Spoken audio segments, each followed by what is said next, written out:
अभिप्राय क्या है, काहे लिए यज्ञ किया जा रहा है इसमें? ये अयोध्या के विकास के लिए या देश के विकास के लिए?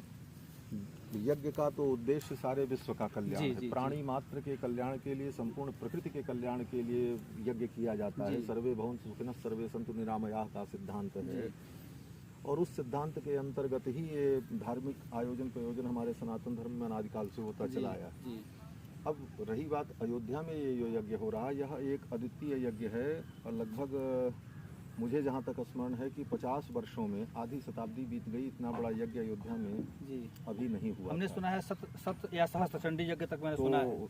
और पूज्य महाराज श्री महामंडलेश्वर श्री प्रखर जी महाराज जो याज्ञिक सम्राट हैं, जिन्होंने भारत की पवित्र भूधरा पर अनेक बड़े बड़े यज्ञ का आयोजन उन्होंने किया है, उन्हीं के तत्वावधान में, उनके नेतृत्व में और उनके सतत निरीक्षण में ये सविधि लक्ष्य चंडी महायज्ञ संपादित होगा, जिसमें 1500 ब्राह्मण के द्वारा दुर्गा सप्तशती का पाठ, 100 कुंड का हवनात्मक यज्ञ, गणपति यज्ञ, श्री राम महायज्ञ और साथ साथ में एक श्रौत यज्ञ, चातुर्मास्य यज्ञ भी होगा, जिसमें एक अग्निहोत्री यहाँ रहेंगे सपत्नीक, उनके अग्निहोत्र की अग्नि में चातुर्मास्य यज्ञ होगा, और एक दूसरे अग्निहोत्री की भी अग्नि यहाँ पर रहेगी, पवित्र अग्नि, जिस अग्नि में मित्रविंदा इष्टिक संपन्न होगी। तो इस तरह से ये कि बहुत बड़ा धार्मिक आयोजन, इसका मुख्य उद्देश्य यही है कि अयोध्या की जो आध्यात्मिक शक्ति है, यह अयोध्या जो भगवान के सुदर्शन चक्र पर विराजमान है, अष्टचक्रानवद्वारा देवानाम पूह अयोध्या, तो विष्णु के चक्र पर विराजित ये जो वैष्णवपुरी है भगवान श्री राम की नगरी, तो इसकी जो आध्यात्मिक ऊर्जा है वह आध्यात्मिक ऊर्जा प्रकट हो। और ऐसे भी अयोध्या की आध्यात्मिक ऊर्जा दिव्य है, अद्भुत है, लेकिन इसका और भी उत्कर्ष हो और प्राणियों का मंगल हो। और अयोध्या में आज तक अयोध्या ने बड़ी बड़ी त्रासदियाँ झेली हैं, बड़े बड़े आक्रांताओं के आक्रमण को इस अयोध्या ने झेला है। अब वो कालचक्र आया है कि सारी चीज़ें समाप्त हुई हैं, एक अयोध्या नए रूप में सारे विश्व के क्षितिज पर निकल करके आ रही है, और भगवान श्री राम का पावन मंदिर बन रहा है, और भगवान श्री राम 22 जनवरी को अपने निज मंदिर में विराजमान होंगे। भारत के माननीय प्रधानमंत्री श्री मोदी जी के द्वारा उनके देख रेख में, उनकी उपस्थिति में भगवान मंदिर में विराजमान होंगे भारत के विशिष्ट धर्माचार्यों के नेतृत्व में। तो इस अवसर के तुरंत पश्चात 22 जनवरी को भगवान के विराजमान होने के बाद 22 फरवरी से 9 मार्च तक अयोध्या की इस भूमि पर और सरयू की इस पावन गोद में, हम जहाँ खड़े हैं आप चारों तरफ देख सकते हैं, सरयू की धारा प्रवाहित हो रही है, और हमारे दाहिने तरफ अयोध्या पावन नगरी का घाट दिखाई पड़ रहा है। तो सरयू की गोद में, क्योंकि सरयू वही है और अयोध्या की भूमि वही है, बाकी सब कुछ कालांतर में बदलता रहता है, लेकिन सरयू वही है। जिन सरयू के तट पर अयोध्या है, तो सरयू की इस पावन गोद में ये महान कार्यक्रम संपादित होने जा रहा है। अभी तक अयोध्या में सीता जी स्थिर नहीं हुई। नहीं, सीता जी तो सदा स्थिर हैं। सीता जी देखिए, सीता जी तो कथा के माध्यम से हम जानते हैं कि हाँ, कथा के माध्यम से भी अनुभव किया जाता है, लेकिन आध्यात्मिक दृष्टि से और सैद्धांतिक दृष्टि से विचार करें तो भगवान श्री राम और सीता में तो कोई अंतर नहीं है। गिरा अर्थ जल बीच सम कहियत भिन्न न भिन्न, बंदों सीता राम पद जिन्हि परम प्रिय खिन्न। और सीता जी कौन है बोले, सर्वस्य आद्या महालक्ष्मी त्रिगुणा परमेश्वरी, भगवती महालक्ष्मी ही, भगवती पराम्बा जगत जननी ही सीता के रूप में है, और वह सीता भगवान श्री राम की ही आह्लादिनी नित्य शक्ति है। इस रूप में आध्यात्मिक दृष्टि से, भावनात्मक दृष्टि से, सैद्धांतिक दृष्टि से सीता जी रामचंद्र जी को एक ही, जहाँ राम है वहीं सीता है।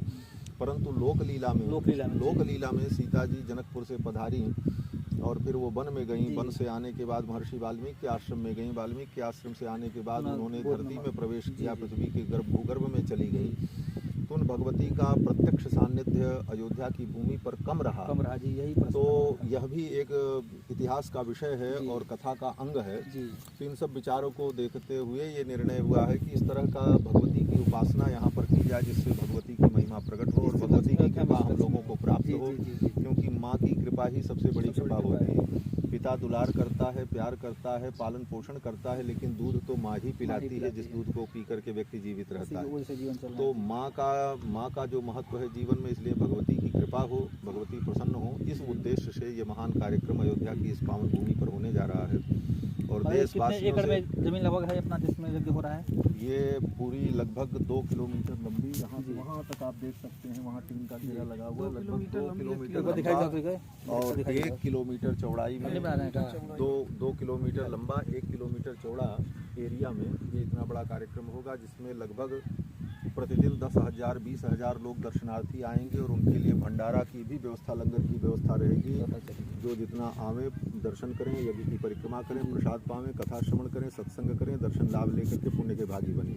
और इसके साथ साथ मैं यह भी कहूँगा कि जो भारत के बड़े बड़े उद्योगपति हैं और श्रेष्ठ लोग हैं और व्यापारी वर्ग हैं, धन संपन्न हैं, भगवान ने जिनको सामर्थ्य दिया है, वह लोग भी अगर सेवा करना चाहें तो प्रखर परोपकार मिशन जो ट्रस्ट है, जिसके तत्वावधान में ये कार्यक्रम हो रहा है, उनके फ़ोन नंबर पर, कॉन्टैक्ट नंबर पर संपर्क करके अपनी सेवा दे सकते हैं। कोई भंडारा में सेवा देना चाहे, संत सेवा में सेवा देना चाहे, धन अन्न घी तेल जो भी देना चाहे उसमें दे सकता है। तेल किसी भी प्रकार की सेवा वो देना चाहता है। ब्राह्मण लोग पाठ करेंगे, उनके लिए दक्षिणा, वस्त्र कुछ भी भेंट करने की उसकी श्रद्धा हो अपने सामर्थ्य के अनुसार, छोटी से बड़ी सेवा तक, तो सबकी सेवा स्वीकार की जाएगी, क्योंकि ये सबके कल्याण के लिए हो रहा है।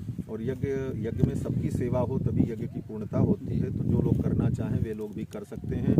और श्री प्रखर परोपकार मिशन संस्था से और श्री रामलला सदन देवस्थान ट्रस्ट, इन दोनों संस्थाओं के किसी भी अधिकृत व्यक्ति से संपर्क करके और अधिकृत अकाउंट नंबर लेकर के उसमें ही वो सेवा भेज सकते हैं, अथवा जब कार्यक्रम शुरू हो उसके पहले अथवा शुरू हो जाने के बाद यहाँ आकर के प्रत्यक्ष भी वो सेवा करना चाहें तो कार्यालय में संपर्क कर सकते हैं। जय श्री राम।